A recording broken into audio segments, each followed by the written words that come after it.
Hello and welcome to another episode of Insights. My name is Bill Russell. I'm a former CIO for a 16-hospital system and creator of This Week in Health IT, a channel dedicated to keeping health IT staff current and engaged. Our hope is that these episodes serve as a resource for the advancement of your career and the continued success of your team. Now on to the show. Today on Insights, we go back to a conversation host Bill Russell had with Dr. Anthony Chang, founder of AI Med. The topic of discussion was Crash Course in AI.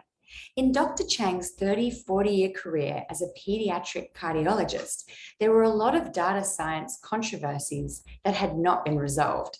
He wanted to start thinking about them in another dimension. Right. Did you all of a sudden decide, hey, AI is where it's at and I need to know more and Stanford was the place to go? Or? Yeah, basically as a senior pediatric cardiologist, I realized from going to meetings and giving talks and writing books on the topic that a lot of decisions, a lot of the management issues are not always data science driven, and that senior physicians tend to espouse their own principles without sometimes data science or artificial intelligence.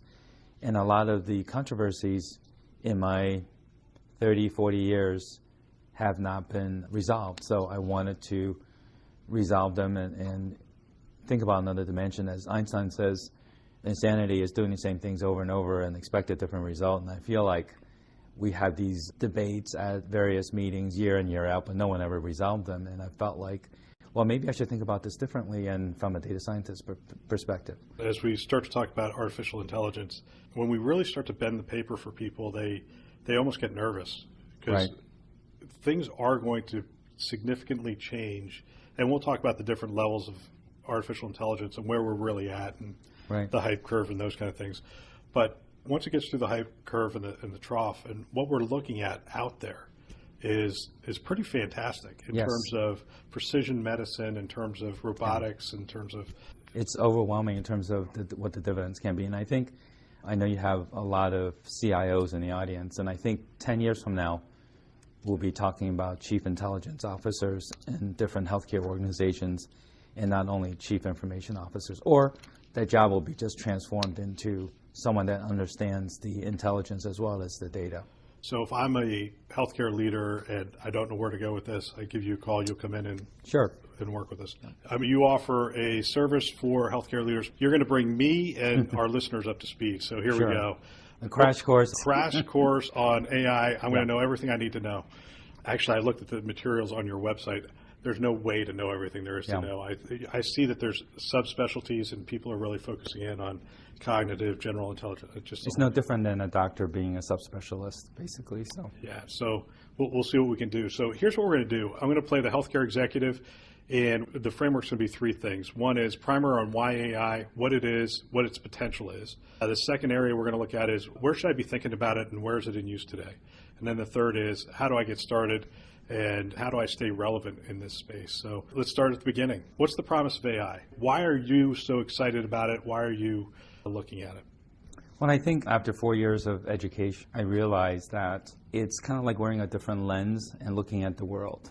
You see so many little places where data science or computer programming can really make impact. And if you think about our world in general, so many facets of our life are already being replaced by automation. How we order books and how we get referred books, it's all algorithm driven. It's not perfect, but it's pretty good. How we have now autonomous driving vehicles now at least in the picture. And I think 10 years ago, if you were to ask people, do you think there will be autonomous driving vehicles? And everyone would be thinking this is like 20, 30, 40 years down the road. But it's not uncommon to see one in Silicon Valley now.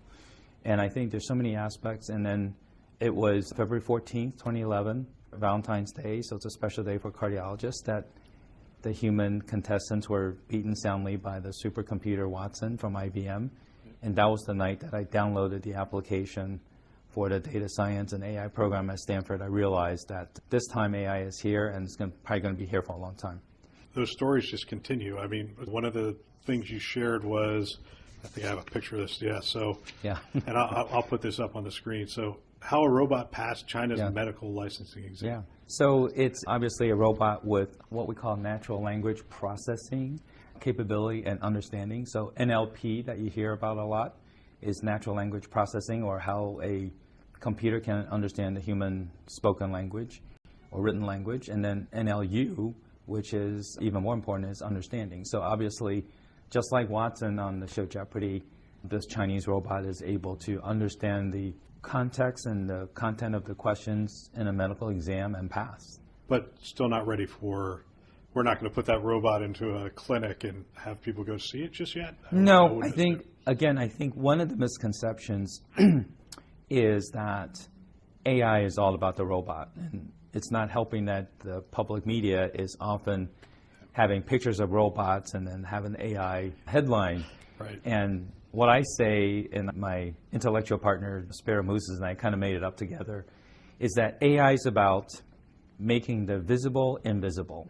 So by that I mean, if you walk into a doctor's office and you sat down, inevitably that physician's going to be tapping away on a computer. Right. And not paying attention to you 100% of the time. I'm lucky my doctor doesn't do that. But in my exam rooms, computers are not allowed in the exam room because I think that's distracting. So if AI is really good at some point in the near future, then the entire conversation, the exam will all be extracted onto the medical record automatically with AI and NLP, and you wouldn't need the doctor tapping on the computer. So it's making those things go away. Yeah, in the last conversation we had, you likened it to the doctor isn't Sherlock Holmes, it's more like Watson. Right. It's your assistant. It's Right. there to make the invisible visible, right? Right. So it's going through reams of data, genomic data, whatever Right. the data, and it's coming back into things that you couldn't read if you took a week. It's saying, Right. just process this. So that's sort of the corollary, which is making the invisible visible. So now medical information is doubling at an incredible rate every 3 to 4 months or so. So there's no way a doctor can understand all of the medical literature, pour through all of the patient's record, even if it's just the record in front of him or her, and then come up with the best decision. So we have to make the invisible visible by data mining and data science. That's amazing. You gave us 3 different categories. So just break it down for us Yeah. so that we can think about it right. Because it's not just the robot and the autonomous cars. Right. So basically, artificial intelligence can be sort of subdivided in a number of ways. One way we can subdivide artificial intelligence, which is the general term, is think about the different types of artificial intelligence. So there is the assisted artificial intelligence, which means the machine's doing the work. It doesn't really interact with humans. And it's something that's symbolized by the robotic vacuum cleaner that we have now. It's on sort of automatic pilot. It's doing its own thing. Yep. The humans don't need to teach it. The intermediate kind of artificial intelligence is something called augmented intelligence. So that means there's an interplay between the human and the machine. So the example would be something like the book choices that Amazon may have for you. So that's an augmented intelligence. It machine learns what you are doing, and it teaches itself to relate to you in that way, and then you give it feedback. So it's a constant interaction. Where does like RPA fall in? So that's like we're actually telling the machine, here's the redundant, repetitive tasks that I normally do. I think RPA, and it's a very popular term right now, robotic process automation, RPA. So for the clinicians out there, it's not right pulmonary artery anymore. So RPA is, I think, somewhere between assisted and augmented. I think it's automated in the sense that we're just telling the machine what to do, but there is a little bit element of learning there. So I think it's mostly automated, but perhaps an element of assisted.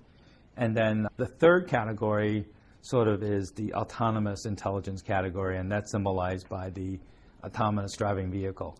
We don't have anything like that in medicine yet, per se. So in medicine, there's only assisted AI, and that's something like a robotic pharmacy service where the robot is delivering medications. Yeah, that makes sense. Augmented would be some of the decision support, medical image, computer vision type of projects. So I think that by far the most exciting area is going to be in the next decade or two is going to be the autonomous AI in medicine. I want to thank Tracy for another great episode. If you have feedback regarding the content and materials that you just heard and would like to help us to amplify great thinking to propel healthcare forward, please send us a note at hello@thisweekinhealthit.com. Thanks for listening. That's all for now.